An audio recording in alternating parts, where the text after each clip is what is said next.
Hey, welcome back to my channel once again. This is Sheikh Yasin, award-winning business coach, franchisee consultant, international corporate trainer and motivation speaker.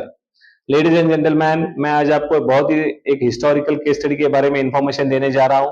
As a business coach मेरा purely intention ये है इस case study के through आपको business के learning क्या हो सकती है और आप ये बिजनेस के लर्निंग अपने डे टू डे बिजनेस में कैसे इंप्लीमेंट कर सकते हैं, जहां पे आप अपना बिजनेस नेक्स्ट लेवल पे लेके जा सकते हैं without any problem. As a business coach मेरा प्योर इंटेंशन ये है आपको मैं case study absolutely free of charge दे रहा हूं। आप इस वीडियो को ज्यादा से ज्यादा देखिए, ज्यादा से ज्यादा वायरल कीजिए, ज्यादा से ज्यादा लोगों को फॉरवर्ड कीजिए और मेरे चैनल को सब्सक्राइब कीजिए, लाइक कीजिए। आपके वैल्यूबल कमेंट्स भी आप डालना जरूरी है, क्योंकि मैं आप पर्सनली आपके वैल्यूबल कमेंट्स पढ़ के उसको रिप्लाई करूंगा। तो लेडीज एंड जेंटलमैन, आज की जो केस स्टडी का नाम है वो है आरएमएस की Titanic ship unsinkable with business learnings. आप जिसे जानते हैं टाइटैनिक शिप के बारे में काफी सारी इंफॉर्मेशन आज हमको यूट्यूब पे अवेलेबल है, गूगल पे अवेलेबल है। टाइटैनिक शिप के बारे में काफी सारे आर्टिकल्स लिखे गए, काफी सारे जर्नल्स लिखे गए और इस पर काफी सारे मूवीज भी बनाए गए हैं, बॉलीवुड में भी और हॉलीवुड में भी। तो मैं आपको इस केस स्टडी के बारे में ये बताना चाहता हूँ कि टाइटैनिक शिप की जर्नी के दौरान जो मिस्टेक, ह्यूमन एरर हुए हैं और इग्नोरेंस भी जो है, वो मिस्टेक्स हमारे टाइटैनिक शिप को कंप्लीटली समंदर में डुबा दिया था। इसीलिए यही मिस्टेक अगर हम हमारे बिजनेस में करेंगे तो ये मिस्टेक हमारे बिजनेस को बहुत ज्यादा नुकसान पहुंचा सकते हैं।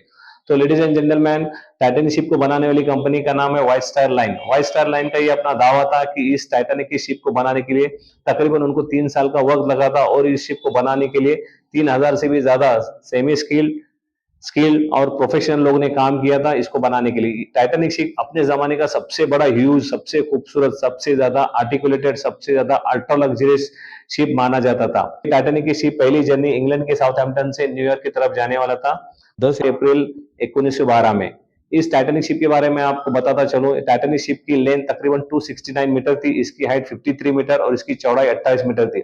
जस्ट इमेजिन कितना ह्यूज ये शिप था। इस शिप के अंदर जो एमिनिटीज अवेलेबल थी वो अल्ट्रा लग्जरियस एमिनिटी थी। इसके 2 मेन स्टेयरकेस थे, इसके अंदर कई सारे रेस्टोरेंट्स, कई सारे कैसीनोज, 2 बार्बर शॉप, कई सारे रेस्टोरेंट्स, एक लाइब्रेरी, एक तुर्किश बाथ, एक इलेक्ट्रिकल बाथ, बहुत सारे एमिनिटीज इसके अंदर लेस थे। और ये अपने जमाने का बहुत ही प्यारा और बहुत ही खूबसूरत शिप था। इसको देखने के लिए इंग्लैंड के साउथहैम्पटन पे काफी सारे लोग जमा हो गए थे, क्योंकि ये अपने जमाने का बहुत ही ह्यूज और अल्ट्रा लग्जरियस शिप माना जाता था। अपनी पहली जर्नी में इस शिप के अंदर काफी सारे दुनिया के बिलियनियर, सेलिब्रिटीज और बिजनेसमैन और एंटरप्रेन्योर बहुत ज्यादा इसमें शामिल थे। और ये शिप अपनी पहली जर्नी 10 अप्रैल 1912 को इंग्लैंड के साउथहैम्पटन से न्यूयॉर्क की तरफ जाने के लिए शुरू हो गया था। ये शिप की कैपेसिटी तकरीबन 2200 लोगों की थी, 800 से भी ज्यादा क्रू मेंबर्स थे। ये शिप इतना बड़ा था कि इसके साइज के हिसाब से आपको पता चल गया रहेगा कि कितना ह्यूज है। ये जब शिप न्यूयॉर्क की तरफ निकला 2 दिन के बाद तकरीबन इनको बहुत ज्यादा समंदर के अंदर वार्निंग सिग्नल मिले, लेकिन कैप्टन और क्रू मेंबर्स ने इस वार्निंग सिग्नल को बहुत ही ज्यादा इग्नोर किया। और ये व्हाइट स्टार लाइन का ये अपना वादा था कि ये दुनिया का सबसे बड़ा अनसिंकेबल शिप है। इन्होंने यहाँ पे एनवायरमेंट को भी चैलेंज किया था, नेचर को भी चैलेंज किया था। और इनका ये दावा था कि कितने भी समंदर के अंदर तूफान आ जाए, कितने भी ऑब्स्टेकल आ जाए, कितने भी वेदर कंडीशन खराब हो, ये शिप सस्टेनेबल है और इसको कुछ नहीं हो सकता। ये शिप चलता रहा, काफी सारे शिप ने इसको डिस्ट्रेस सिग्नल भी पास किया, लेकिन कैप्टन और क्रू मेंबर ने इसको सिंपली इग्नोर किया था। एग्जैक्टली 14 अप्रैल 1912 में रात के 11:39 पे जो एक इनका क्रू मेंबर था, उसको सामने एक बहुत ही बड़ा आइसबर्ग नजर आया। जैसे उसने आइसबर्ग को देखा तो फौरन से उसने अपने क्रू मेंबर और कैप्टन को इन्फॉर्म किया। ये बताते हुए मेरे को सरप्राइज होता हूँ कि ये जो आइसबर्ग था, ये आइसबर्ग तकरीबन 1.5 मिलियन टन का था और इसकी साइज जो है थी 200 बाय 400 फीट। इतना बड़ा आइसबर्ग समंदर के अंदर सामने आया हुआ था। जैसे इनको पता चला तो उसने बताया कि ये आपको शिप लेफ्ट डायरेक्शन में डाइवर्ट करना है, लेकिन कैप्टन ने उसको मिसकम्युनिकेट किया और शिप को राइट डायरेक्शन में लेके गया और इसी वजह से इतना बड़ा हादसा हो गया। हालांकि शिप का ये कहना था कि शिप के अंदर तकरीबन 16 वाटर टाइट कंपार्टमेंट थे। अगर 4 वाटर टाइट कंपार्टमेंट में पानी भी चला जाता तो शिप को कुछ फर्क नहीं पड़ता था, लेकिन इस हादसे की वजह से तकरीबन 6 से 8 वाटर टाइट टैंक में पानी घुस चुका था। जब कैप्टन और क्रू मेंबर ने जब शिप का मैप निकाला, देखा कि कितना बड़ा नुकसान हो सकता है, तो वो लोग बहुत ज्यादा परेशान हो गए और उनको पता चला कि अब शिप का कुछ नहीं हो सकता, शिप समंदर में डूब जाएगा। उन्होंने अपनी तरफ से पूरी कोशिश की, हर तरह की कोशिश उन्होंने की, कैप्टन ने और उसके क्रू मेंबर ने, पैसेंजर को बचाने के लिए और शिप को बचाने के लिए, लेकिन 2.5 घंटे के अंदर पूरा टाइटैनिक का शिप समंदर के अंदर मिल गया। तो ये बताना चाहता हूं कि कितना बड़ा यहाँ पे मिसकम्युनिकेशन हो गया। कि बहुत सारे बिजनेस लर्निंग इसमें ऐसे है कि चैलेंज टू नेचर। जैसे आपको पता है व्हाइट स्टार लाइन ने नेचर को चैलेंज किया था और बताया था कि ये टाइटैनिक शिप अनसिंकेबल है, कितने भी ऑब्स्टेकल, कितने भी वेदर कंडीशन आने तो ये सस्टेनेबल रहेगा। तो बिजनेस में भी हम नेचर को चैलेंज नहीं कर सकते, क्योंकि बिजनेस अप्स एंड डाउन से होके जाता है, तो हमको हर सिचुएशन के लिए रेडी रहना बहुत जरूरी है। सेकंड सबसे बड़ी लर्निंग इसकी ये है कि ओवर कॉन्फिडेंस। जैसे व्हाइट स्टार लाइन ने बताया था कि उनको बहुत ज्यादा ओवर कॉन्फिडेंस था। ओवर कॉन्फिडेंस ऐसा था कि ये हमारा दुनिया का सबसे बड़ा अनसिंकेबल शिप है। तो बिजनेस में भी ओवर कॉन्फिडेंस बहुत ही ज्यादा खतरनाक होता है, बहुत ही ज्यादा हमारे बिजनेस के लिए नुकसानदेह हो सकता है। तो बिजनेस में कभी भी हमको ओवर कॉन्फिडेंस नहीं जाना चाहिए। हमारे को पता होना चाहिए कि हमारा बिजनेस की गोल क्या है, बिजनेस की स्ट्रैटेजी क्या है, और बिजनेस की गोल और बिजनेस की स्ट्रैटेजी के हिसाब से हमको काम लेना जरूरी है।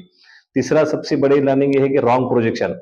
व्हाइट स्टार लाइन का ये प्रोजेक्शन था कि इंग्लैंड के साउथहैम्पटन से न्यूयॉर्क की जर्नी इनको 6 दिन में पूरी कंप्लीट करनी थी, लेकिन वेदर कंडीशन के बारे में इन्होंने बिल्कुल स्टडी नहीं की थी। तो बिजनेस में भी रॉन्ग प्रोजेक्शन बहुत ही ज्यादा नुकसानदेह हो सकता है, क्योंकि हमको पता होना चाहिए कि हमारे बिजनेस के प्रोजेक्शन कैसे होना चाहिए, हमारे बिजनेस की स्ट्रैटेजी कैसे होनी चाहिए, और वही हिसाब से हमको प्रिसाइज प्रोजेक्शन करना बहुत जरूरी है। चौथी सबसे बड़ी लर्निंग ये है कि मिसकम्युनिकेशन। जैसे आप जानते हैं, क्रू मेंबर ने कैप्टन को बताया था कि शिप को लेफ्ट डायरेक्शन में डाइवर्ट करना है, लेकिन मिसकम्युनिकेशन की वजह से कैप्टन ने शिप को राइट डायरेक्शन में डाइवर्ट किया, और इसी वजह से ये बहुत बड़ा हादसा हो गया था। बिजनेस के अंदर मिसकम्युनिकेशन आपके बिजनेस को पूरी तरह से डुबा सकता है, क्योंकि आप जैसे जानते हैं कि कम्युनिकेशन में क्लैरिटी और ट्रांसपेरेंटी रहना बहुत जरूरी है आपके बिजनेस के लिए। तो जितने भी आपके बिजनेस के को वर्कर्स हैं, बिजनेस के सबऑर्डिनेट्स हैं, उनको पता होना चाहिए कि क्लियर और ट्रांसपेरेंट कम्युनिकेशन से बिजनेस में बहुत सारे लॉसेस हम बचा सकते हैं।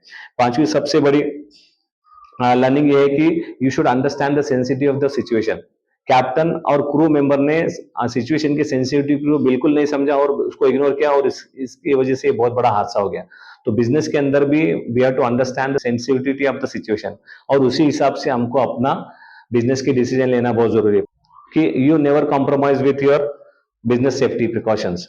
अगर व्हाइट स्टार लाइन ने टाइटैनिक शिप के अंदर सेफ्टी प्रिकॉशन के साथ में कॉम्प्रोमाइज नहीं किया होता तो ये शिप बहुत ज्यादा बच सकता था, लेकिन इसमें बहुत ज्यादा मिस्टेक व्हाइट स्टार लाइन की भी थी और क्रू मेंबर्स की भी थी और कैप्टन की भी थी, क्योंकि उनको बहुत सारे डिस्ट्रेस सिग्नल मिले हुए थे कि समंदर में रफ वेदर कंडीशन है और बहुत ज्यादा मतलब आइसबर्ग बने हुए हैं, लेकिन कैप्टन ने और क्रू मेंबर ने इसको बिल्कुल तरह से इग्नोर किया था। तो बिजनेस के अंदर भी ये बहुत ज्यादा डेंजरस है कि आप अपने सिचुएशन के साथ में कॉम्प्रोमाइज करना बहुत जरूरी है, क्योंकि सिचुएशन हर वक्त हर समय सेम नहीं रहती। तो आपको अपने बिजनेस में भी सिचुएशन के हिसाब से डिसीजन लेना बहुत जरूरी है।